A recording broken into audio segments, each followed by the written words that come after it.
నమస్తే, తేజ టీవీకి స్వాగతం. కల మీది, కృషి మాది. స్థలమైన, ఇల్లైనా ఖచ్చితమైన నమ్మకం మేఘనా కన్స్ట్రక్షన్ అండ్ బిల్డర్స్. మార్కెట్ లో అతి తక్కువ ధరలకే నిర్ణీత సమయంలో 100% వాస్తుతో ఇంజనీర్ల పర్యవేక్షణలో అనుభవజ్ఞులైన తాపీ మేస్త్రీలచే నెంబర్ 1 క్వాలిటీ హౌస్ మెటీరియల్స్ తో మీరు కోరుకునే విధంగా ఇంటి నిర్మాణములు చేపట్టబడును. అన్ని ప్రాంతాల్లో ఇల్లు స్థలాలు అమ్మబడును మరియు కొనబడును. ఇల్లు కట్టుకోదలిచిన వారికి ఇంజనీరింగ్ ప్లాన్ మీరు కోరిన విధంగా ఉచితంగా చేసి ఇవ్వబడును. Proprietor Jampala Prakash. Cell number 9493730777. ఇట్లు మేఘనా కన్సల్టెన్సీ.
మేము కురుమూల రామకృష్ణము, నేను వెంకటగిరి అసెంబ్లీ నియోజకవర్గ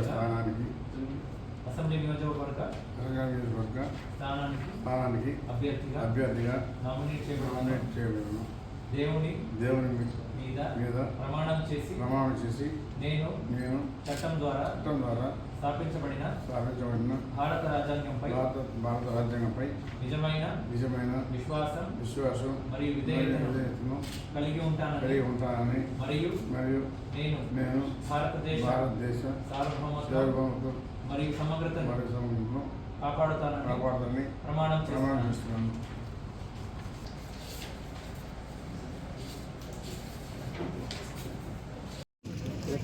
ఈరోజు నామినేషన్ ఇచ్చి వచ్చినటువంటి ప్రతి ఒక్కరు కూడా పేరున పాదాభానం చేస్తూ ఊహించిన విధంగా వెంకటగిరిలో ఈరోజు నామినేషన్కి దగ్గర 40-50 వేల మంది రావడం అనేది చాలా విశేషం. నామినేషన్ చాలా బాగా జరిగింది, దిగ్విజయంగా జరిగింది. అందుకనే ప్రజలందరూ కూడా ఈరోజు ఈ రాష్ట్ర పరిపాలన చూసి ప్రతి ఒక్కరు కూడా రాక్షస పరిపాలన కావాలా, సుపరిపాలన కావాలా ప్రజలు తేల్చుకోవాలి. మీరందరూ కూడా తెలుగుదేశం పార్టీకి ఓటేసి, సైకిల్ గుర్తుకు ఓటేసి మంచి పాలన కావాలంటే గెలిపించాలని చెప్పేసి ప్రతి ఒక్కరికి కూడా పేరున నేను మధ్యాహ్నం చేస్తూ ఊరుకుంటా ఉన్నా.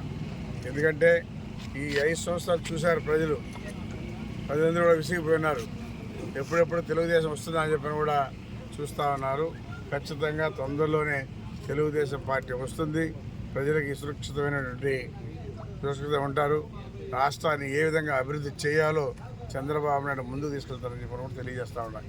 ఎందుకంటే ఈ 5 సంవత్సరాల్లో మన రాష్ట్రానికి ఎలాంటి పరిశ్రమలు రాలేదు. అదేవిధంగా ఆయన ఒక అప్పులు తీసుకొచ్చి ఎంతసేపటికి అప్పులు చూపిస్తుండడం కానీ ఆయనకి ఏ విధంగా మన అభివృద్ధి చేసుకోవాలి, ఏ విధంగా రాష్ట్రంలో రెవెన్యూ పెంచుకోవాలి అనేది ఎక్కడా కూడా ఆయనకి అవగాహన లేదు.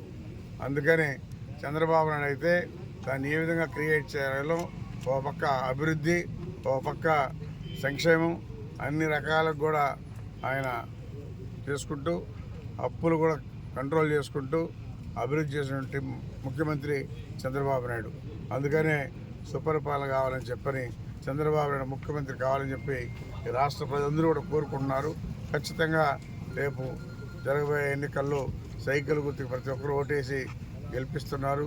అందరూ కూడా బీజేపీ, జనసేన, తెలుగుదేశం 3 పార్టీలు ఏకమై ఒక రాక్షసుడిని ఇంటికి పంపించేదానికి సిద్ధంగా ఉన్నారని చెప్పి కూడా తెలియజేస్తాము. మొట్టమొదటిగా